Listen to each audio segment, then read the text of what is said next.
हर परिवार में हम हंसी खुशी से किस प्रकार से रहें। ये डिप्रेशन है, तनाव है, ये है, वो है, जिसकी देखो अशांत है, ये कहना चाहे कि एक बार मुंह देख लो तो दूसरी बार देखने को मन भी नहीं करे। तो ऐसा चेहरा मत बना के रखो, चेहरा ऐसा रखो कि आपको देख करके दूसरे लोग भी खुश हो जाए। कोई कितना चिंतित हो, दुखी हो, तो भी आपसे मिल करके, आपको देख करके वो प्रसन्न हो जाए।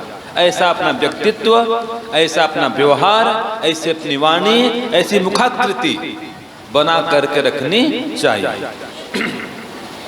तो हम कुछ बिंदु पर विचार करेंगे कि किस प्रकार से हम घर परिवार में सुख शांति से रह सकते हैं, कैसे प्रेम पूर्वक आनंदमय हमारा जीवन चल सकता है। इसके लिए कुछ बिंदुओं पर विचार करेंगे। सबसे पहला, अगर आप घर में सुख से रहना चाहते हैं तो परस्पर समन्वय करना सीखिए। माने एडजस्टमेंट, समन्वय, सहन करना सीखिए। पति देव सहन करेंगे पत्नी को, पत्नी सहन करेगी पति देव को। पिता माता सहन करेंगे बेटे बहू को, और बेटे बहू सहन करेंगे माता पिता को, सास ससुर को। तो परस्पर समन्वय स्थापित करना आवश्यक है।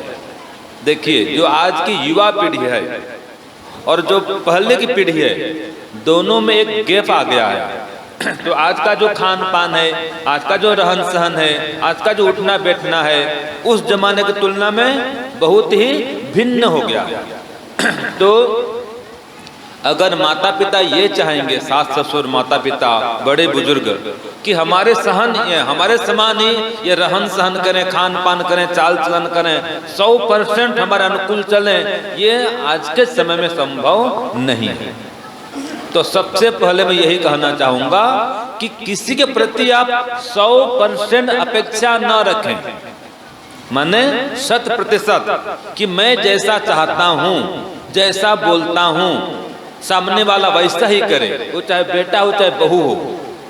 ये अपेक्षा मत रखिए, क्योंकि देखिए सबकी बुद्धि अलग अलग है, सबके संस्कार अलग अलग हैं, आज के संचार के साधन भी अलग अलग हैं। आपके जमाने में खेल कूद के साधन भी अलग थे, और आज के जमाने में खेलने कूदने पढ़ने लिखने के साधन अलग हो गए हैं। तो हम किसी से भी 100% ये आशा नहीं रखें कि हम जैसा चाहेंगे सामने वाला वैसा ही करेगा। ये अति आग्रह नहीं करें। क्या बोलेंगे अति आग्रह को अंग्रेजी में? फोर्स नहीं करें, ठीक है, दबाव नहीं डालें, प्रेशर नहीं करें, ऐसा करना ही पड़ेगा, ऐसा नहीं। हमने अपनी बात रख दी, वो चाहे बेटा हो, बहू हो, बहन हो, भाई हो, माता पिता, गुरु शिष्य, मित्र साथी, सब में ये लागू होता है। हम अपनी बात रख दें, सामने वालों को अच्छा लगे, वो मानता है तो ठीक है, और नहीं मानता है तो कोई बात नहीं। क्या बोलेंगे? कोई बात नहीं। अगर फिर भी वो मन में से आता है, वैसे कैसे कोई बात नहीं, मेरा बेटा है, मेरी बहू है, और पूरा अन्याय कर रहा है, स्वामी जी तो हानि कर रहा है, नुकसान कर रहा है, ऐसे कैसे कोई बात नहीं बोल दूं।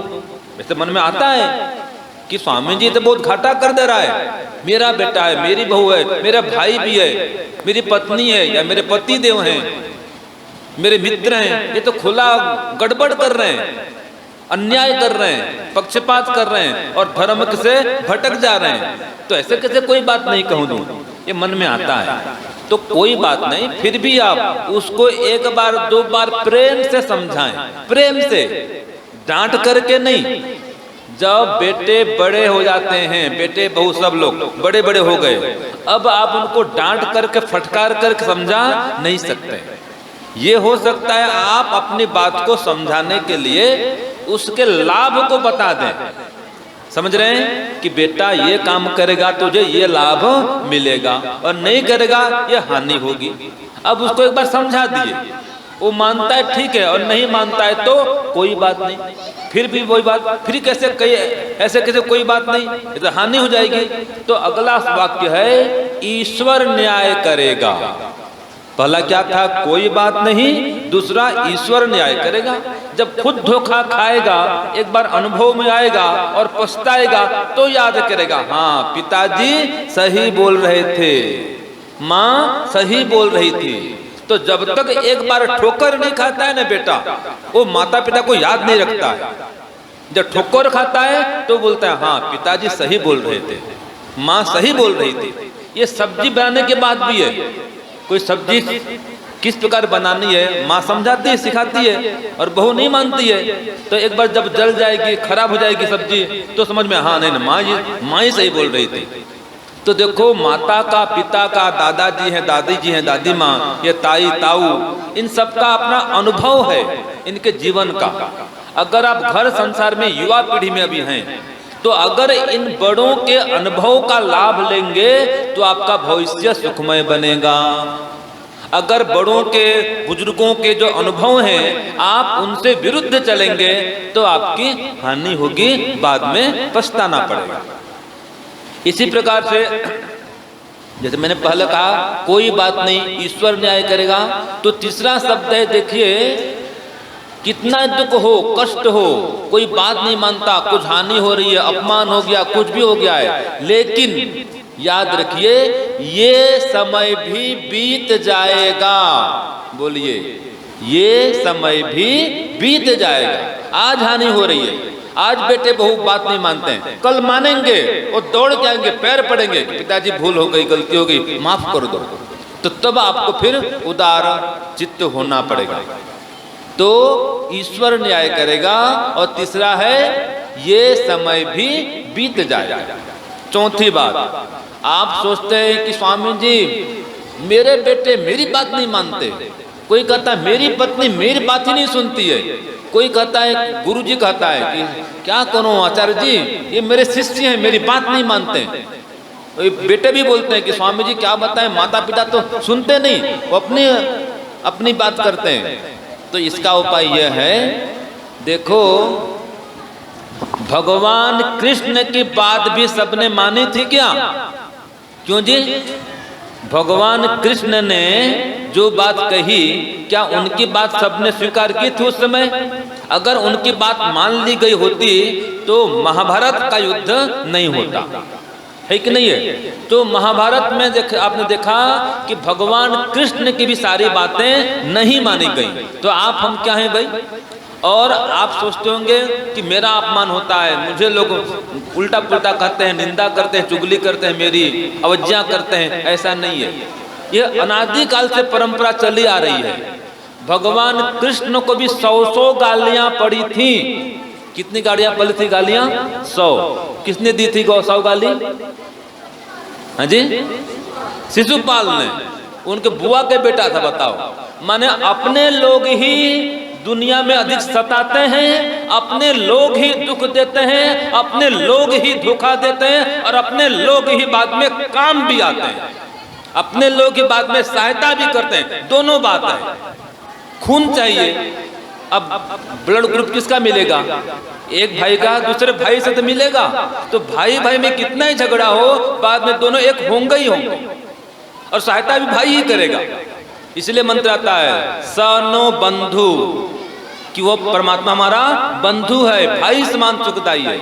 तो याद रखिए, आपत्ति काल में, विपत्ति काल में भाई ही याद आता है और भाई ही सहायता भी करता है, चाहे भाई भाई में कितना झगड़ा क्यों न हो। तो इसलिए कोई बात नहीं, कभी झगड़ा हो गया हो तो भी एक रास्ता आप खुला रखना कि मुझे एक दिन भाई से मिलना है। कभी पिता की बात आपने नहीं मानी थी, कोई बात नहीं, फिर भी ये रास्ता रखना कि मैं पिता के चरण में जाऊंगा, एक दिन जाना ही पड़ेगा। तो अपनों से तो मिलके चलना ही पड़ेगा और कोई रास्ता नहीं है। और अपनों के साथ में कोई अहम नहीं चलता है, घमंड नहीं चलता है। आप नाक ऊंची रखो, मैं बात नहीं करूंगा, पिताजी से मैं बात नहीं करूंगा। भाई तू क्या बात नहीं करेगा? वो तेरे पिताजी हैं, तेरे बाप हैं वो, तो उनके सामने कोई अहम चलता नहीं है। हमेशा देखो, बेटा कितना बड़ा हो जाए, कितना धनवान गुणवान हो जाए, अपने पिता से वो ऊंचा बड़ा महान नहीं हो सकता है। एक शिष्य कितना ऊंचा उठ जाए, आगे बढ़ जाए, अपने गुरु से ऊंचा नहीं हो सकता है। मोदी जी प्रधानमंत्री हैं, लेकिन जब अपने गांव जाते हैं, वडनगर गांव है गुजरात में उनका, तो अपनी माँ को पैर छूके नमस्ते करते हैं। प्रधानमंत्री भारत के लिए हैं, लेकिन माँ के लिए तो वो बेटे हैं। वो भी माँ भी देखो, ले बेटा 100 रुपया रख, माँ बोलती 100 रुपया रख, देते हैं ना। अब प्रधानमंत्री है तो भी 100 रुपया रख बेटा, और वो रखते हैं मोदी जी। तो देखो, पिता की बात को आप माँ की बात को नहीं समझ सकते। छोटी छोटी घटनाएं हैं, अगर इनको आप समझेंगे ना, आपका परिवार स्वर्ग बन जाएगा। उदाहरण के लिए, एक परिवार है, माता पिता हैं, बड़े बुजुर्ग हैं, बेटा बहू हैं, पोता पोती भी हैं, सब लोग हरा भरा परिवार है। अब एक परिवार है, बेटा बहू निकलते हैं बाजार जाने के लिए, मार्केट जाने निकलते हैं, पर्स पकड़ती है पत्नी, और बेटा भी सब पैसा पकड़ता है, सब मोबाइल पकड़ा, थैला लिया, दोनों चल पड़े। समय था लगभग 10 बजे प्रातः काल का, चल पड़े। अब कहाँ जा रहे हैं, कब आएंगे, क्या काम, कुछ बोल के नहीं गए माता पिता को। माता पिता बैठे हैं, अब 11 बज गया, 12 बज गया, 12:30 बज गया। अब माँ चिंता करेगी, रोटी बनी नहीं बनी है, साग सब्जी है नहीं है, बच्चे क्या खाएंगे, कुछ बोल कर गई नहीं है बहू। और 1 बजे आती हो, और आके फटाफट जाती है अपने कमरे में, ड्रेस चेंज करती है, और फटाफट जल्दी जल्दी करके 2 बजे खाना बनाती है। ठीक है, ये एक परिवार है। एक परिवार वही हाल है कि बेटे बहू दोनों जाते हैं मार्केट में, माता पिता बैठे हैं, तो बोलते हैं पिताजी माताजी हम बाजार जा रहे हैं, हम 12 बजे आ जाएंगे। ध्यान से सुनिए, बेटा बहू क्या बोलते हैं कि हम बाजार जा रहे हैं, 12 बजे आ जाएंगे। माताजी आप सब्जी काट के रखना, आटा गूंथ के रखना, मैं आऊंगी तो एकदम तुरंत ही रोटी पका दूंगी और सब्जी कर दूंगी, सब मिलकर खाना खाएंगे। अब चले गए, 11 बज गया, 11:30, 12, 12:15 भी हो गया, लेकिन माता पिता को चिंता नहीं है। उन्होंने कह रखा है कि मैं हम 12 बजे आएंगे, 10 मिनट लेट से ही। अब आए तो पहले माता पिता पास बैठते हैं, बैग खोलते हैं, देखो माताजी मैं आपके लिए ये सामान लेके आया हूँ। बेटा बोलता है पिताजी आपके लिए, ये आपके पोते के लिए, ये आपके बहू के लिए, जो भी सामान लाए थे पहले माता पिता को खोलकर दिखाते हैं। फिर माता पिता खुश हो जाते हैं, फिर सामान रखते हैं, और माँ क्या करती है, वो सब्जी काटने के दूर रही, सब्जी काट करके, सब्जी बना करके, रोटी तैयार करके रखती है कि बेटे वो आने में देर हो जाता है। फिर सब माता पिता पोते और पिता पत्नी बेटा माता पिता जो भी घर में सब मिल करके खाना खाते हैं। बताओ कैसा घर है ये? दोनों में से कौन सा घर में स्वर्ग है बताओ? ये बाद वाले या पहले वाले में? बाद वाले में। तो देखो माता पिता का सम्मान आप करोगे ना, ईश्वर आपका सम्मान करेगा। जो माता पिता को बड़ों को खुश रखता है उसको ईश्वर भी खुश रखता है। तो इसलिए उनके अनुकूल चले, और कभी भी ये मत सोचें कि मैं पिताजी से बड़ा हो गया अब क्या पूछना पिताजी को, ऐसा नहीं है। कई बार ऐसा होता है कि बेटा तो बहुत चाहता है पिता माता को, और बहू के लिए कर नहीं पाता है, बोल भी नहीं पाता है, सह भी नहीं पाता है। एक घटना बताऊं, गांव का पिताजी था, पिता गांव का, बेटा भी गांव का था, शहर में नौकरी करता है। तो बेटे बहू और 2 बच्चे वो शहर में रहते हैं और पिता माता गांव में रहते हैं।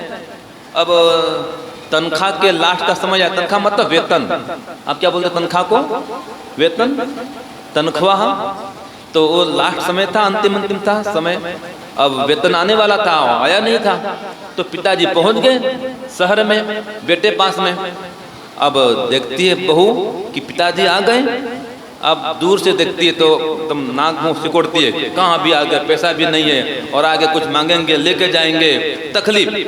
अब बेटे को बोलती है दूर से, देखो पिताजी आ गए, मैं कुछ दूंगी नहीं, आप कुछ हाँ मत करना, मैं 1 रुपया नहीं देने वाली हूँ, मुझे बहुत तंगी है, ये खर्चा है वो खर्चा है, मैं कहाँ से पैसा लाऊंगी, कुछ करूंगी नहीं मैं, आप पहले बोल देना। अब बेटा चुपचाप सह रहा है। अब भोजन समय हो गया था तो बेटा ने कहा चलो पिताजी खाना खा लेते हैं। ठीक है बेटा, खाना खा लिया। अब खाना खा लिया और बोलते हैं पिताजी बेटा मैं जल्दी में हूँ, इस बार फसल बहुत बढ़िया हुआ था, ये ले 25,000 की थैली। मुझे पता है कि तेरे पास तंगी है, तकलीफ है, इसलिए मैं देने आ गया और रुकूंगा नहीं, मुझको जानना है और भी काम में मजदूर हैं। और 25,000 थैली देके चला गया।